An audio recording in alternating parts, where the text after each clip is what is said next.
പേര് നിത്യാനന്ദ അടികം, കൊല്ലൂർ മൂകാംബിക തന്ത്രിയാണ്. ഞാൻ ആദ്യം പറയാം,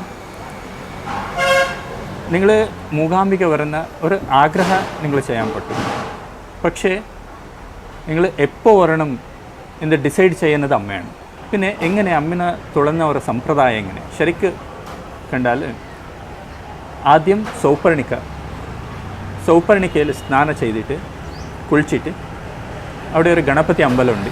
ആ ഗണപതി ദർശനം വിഘ്ന നിവാരക എന്ന് പറയും. നമ്മൾ ഏത് ഒരു സ്റ്റാർട്ട് ചെയ്യുമ്പോൾ, ഹോമ ഹവന വിദ്യ ഏത് സ്റ്റാർട്ട് ചെയ്യുമ്പോൾ ആദ്യം ഗണപതി ദർശനം ചെയ്യുന്നത് ഒരു പരമ്പരയാണ്, നമ്മളെ ഒരു സംസ്കാരമാണ്.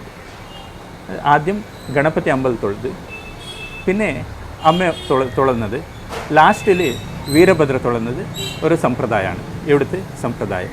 പിന്നെ ചുത്ത അമ്പലങ്ങളുണ്ട്, അമ്പലമെല്ലാം തുളന്നത് ഒരു സമ്പ്രദായമാണ് ഇവിടെ. പിന്നെ ഈ വിദ്യാരംഭം ചെയ്യുന്നവർ, കുറേ കുട്ടികൾക്ക് വിദ്യാരംഭം ചെയ്യാൻ ആ ഒരു സന്ദർഭത്തിൽ വരാൻ പറ്റില്ല. അവരെന്താ ചെയ്യുക?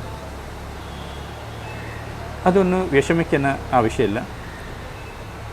അത് നമ്മൾ എപ്പോൾ ടൈമാവോ ആ ടൈമിൽ വന്നിട്ട് വിദ്യാരംഭം ചെയ്യാൻ പറ്റും. ആ കുട്ടിക്ക് 5 വർഷം 10 വർഷം, ഇപ്പോൾ ഈ PhD ചെയ്യുന്നവർ വന്നിട്ട്